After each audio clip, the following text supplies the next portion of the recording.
La Minute Papillon. Une série documentaire réalisée et présentée par Aurélien Ossé.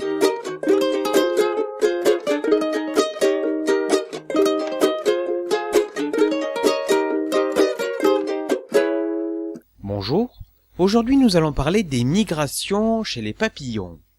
Dans le règne animal, les migrations correspondent à des déplacements périodiques, généralement saisonniers, afin par exemple d'échapper aux conditions hivernales difficiles ou de trouver des ressources alimentaires.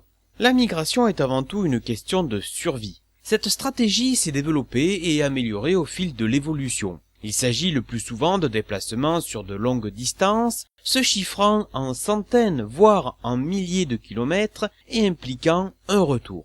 S'il s'agit d'un simple aller, on parle en écologie d'invasion. Dans le monde des insectes, la migration des papillons est avec celle des criquets l'un des types les plus visibles et les plus spectaculaires. Dans le cadre des migrations de papillons, l'aller-retour est effectué par les mêmes individus ou des individus différents, à savoir donc de la génération suivante. Le motif peut être d'échapper à l'hiver, comme pour le vulcain, ou la recherche tout simplement de nouvelles fleurs, comme pour le souci. En tout cas, au cours de la migration, les papillons ne semblent pas intéressés par le butinage et peuvent franchir des obstacles naturels importants comme des montagnes ou une mer. Toutefois, en raison des conditions météorologiques, certains migrants peuvent marquer des pauses comme attendre de meilleures conditions météorologiques pour traverser une mer. Ce n'est qu'à partir du XIXe siècle que les entomologistes ont pris conscience de ces déplacements chez certaines espèces de papillons, avec par exemple le sphinx tête de mort.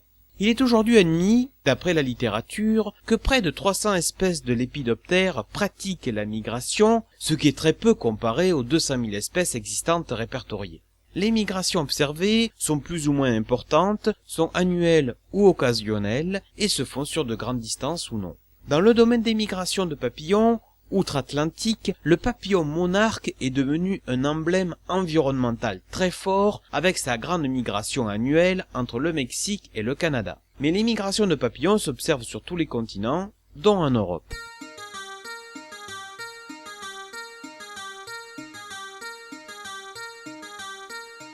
I lift my eyes to the sun, rising in the ethers of flame. I lift my eyes to the sun, to touch your unknown name.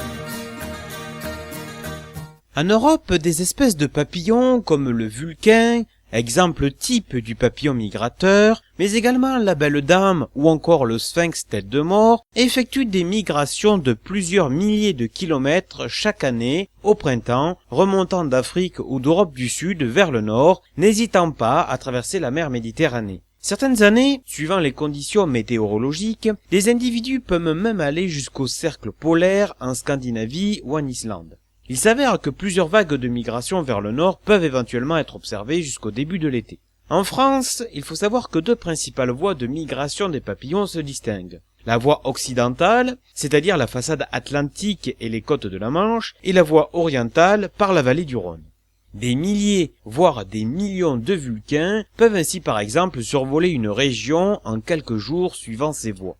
Le déroulement de la migration est assez classique. Les individus arrivant se reproduisent, la descendance peut alors poursuivre la migration vers le nord, s'implanter sur place ou repartir à la fin de l'été et à l'automne pour rejoindre des régions plus méridionales, on parle alors de migration retour, comme chez la belle dame ou encore le vulcain. Les papillons migrateurs marquent des records de distance, il faut le savoir. Nous le verrons dans un instant avec le papillon monarque en Amérique du Nord. Mais il faut savoir qu'en Europe, le vulcain peut parcourir près de 6000 km et la belle dame 6400 km entre l'Afrique et l'Islande. La migration annuelle de la belle dame est plus ou moins marquée selon les années. En 2016, des chercheurs ont révélé le fait que ce papillon accomplit en réalité une migration défiant l'entendement. En effet, il forme à l'automne des vols pour traverser la Méditerranée pour gagner le Maghreb. Il franchit ensuite les 4000 mètres d'altitude de l'Atlas, puis des centaines de kilomètres de Sahara, jusqu'au haut plateau de l'Éthiopie. Au total, la belle dame effectue un voyage de 4000 km avec des périples que nous devinons. D'autres migrations peuvent s'observer dans nos régions métropolitaines. Par exemple, des gros papillons de nuit, comme le sphinx à tête de mort ou le sphinx du liseron, voyagent chaque année d'Afrique en Europe, volant au crépuscule ou la nuit. La littérature mentionne d'autres papillons migrateurs comme le morosphinx ou le lambda.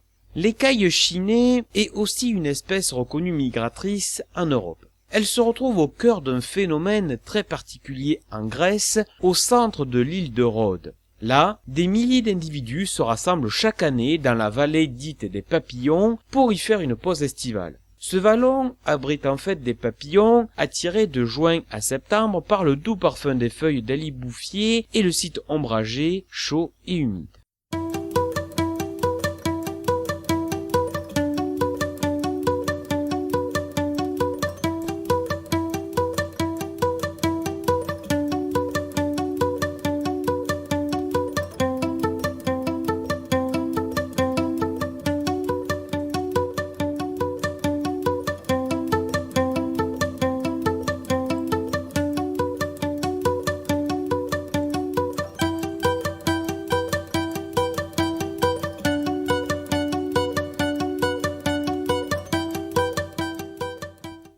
En matière de migration de papillons, nous connaissons tous le papillon monarque en Amérique du Nord, sujet de nombreux documentaires et sujet de nombreuses études scientifiques comme nous le verrons.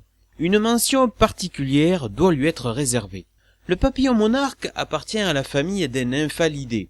Il est de couleur orange veiné et bordé de noir, l'apex et la bordure des ailes sont ornés de taches blanches. Ce papillon mesure 100 mm d'envergure pour un demi-gramme. Le monarque ne vit pas seulement en Amérique. Il vit aussi aux Antilles et en Australie. Il est parvenu aux Açores, aux Canaries ou dans la péninsule ibérique. Le monarque ne migre qu'en Amérique.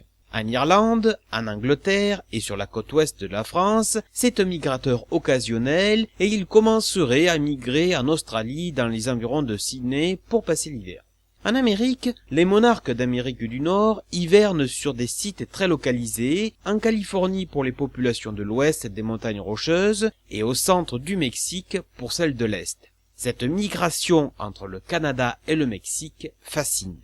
En effet, le monarque parcourt à travers ce déplacement plus de 4000 km en moins de 2 semaines. Cette migration serait ramenée à l'échelle humaine à environ 11 fois le tour du globe. Cette migration est possible pour ce papillon grâce à ses performances de voilier. Il se laisse notamment emporter à grande hauteur par des courants d'air chaud ascendant pour ensuite planer en descendant et ne bat de l'aile que pour maintenir sa direction. Sans dépense énergétique, le monarque peut ainsi parcourir plusieurs kilomètres à la vitesse de 18 km/h. Les individus nés au nord des États-Unis ne connaissent pas encore le Mexique d'où viennent leurs ancêtres et où ils doivent se rendre. Mais il n'y a ni souvenir et ni apprentissage comme chez les oiseaux. Plus surprenant, les individus migrants vivent 10 fois plus longtemps que les non-migrants et 3 fois plus longtemps que leurs descendants qui effectueront le voyage retour en 3 générations.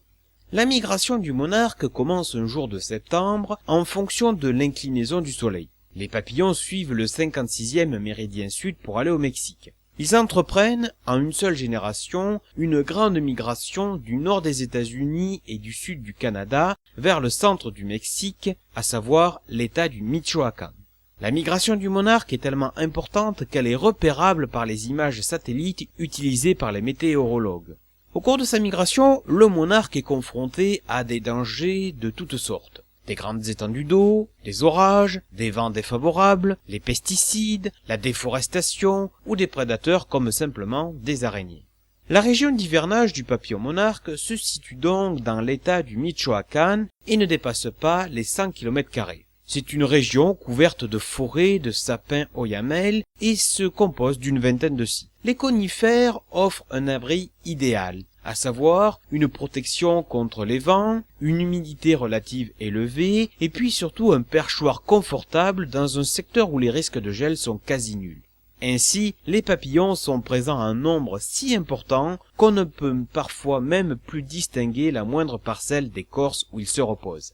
En effet, les images sont connues. Les papillons se regroupent en essaim la nuit et prennent leur envol le jour si la température est suffisamment élevée.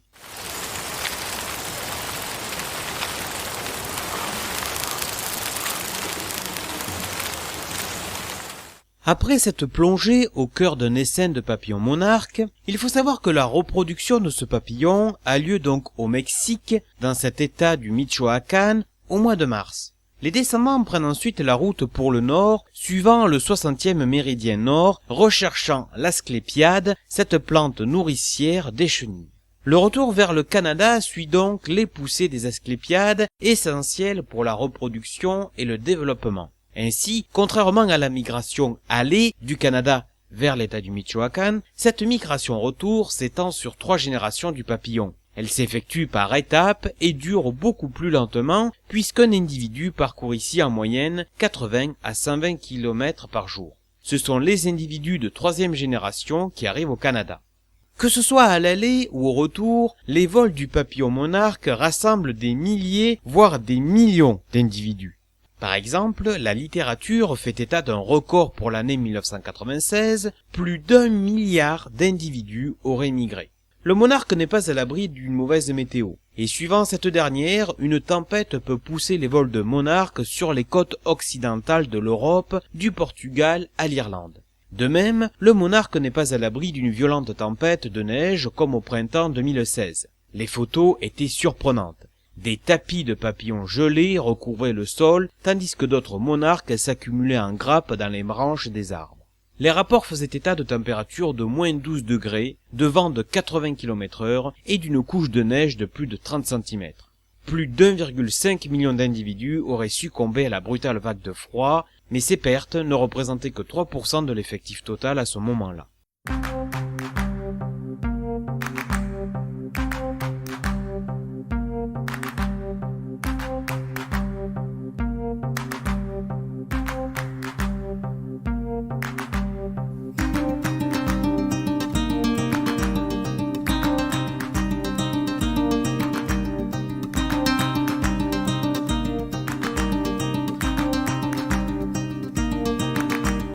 Nous le savons, le papillon monarque fascine beaucoup et fait l'objet de nombreuses études scientifiques, notamment pour ses outils physiologiques qui lui permettent de s'orienter dans cette migration. En 2009, une étude mentionnait que l'horloge circadienne se situe dans les antennes. Elle repose sur des protéines, les cryptochromes, dont le cycle de synthèse et de destruction dure 24 heures.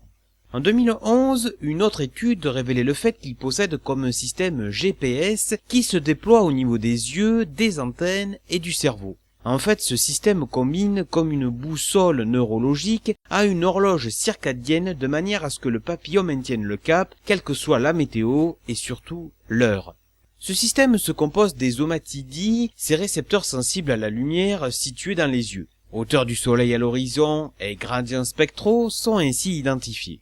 Enfin, en 2014, des chercheurs américains ont montré que le monarque est capable de se repérer grâce aux champs magnétiques terrestres. Toutefois, les courants magnétiques le désorientent. Plus précisément, il faut savoir qu'il possède, toujours au niveau de ses antennes, comme un compas magnétique à l'instar des oiseaux. Donc en fait, il s'avère que les antennes et les yeux du monarque ont des rôles de capteurs qui lui fournissent en permanence 2 points fixes. Un point stable, à savoir la direction sud-ouest que le papillon doit toujours respecter, et un point instable puisqu'il s'agit de l'azimut du soleil.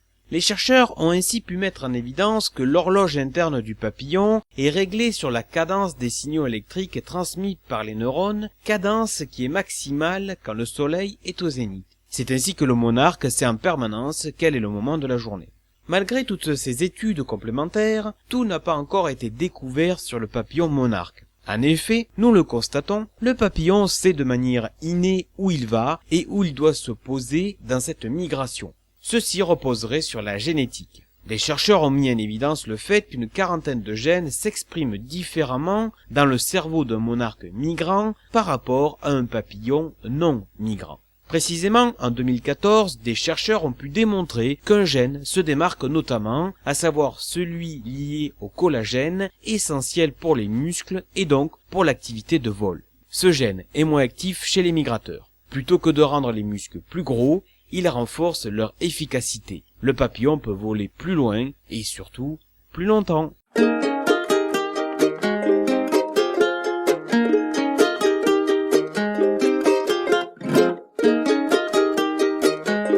La minute papillon.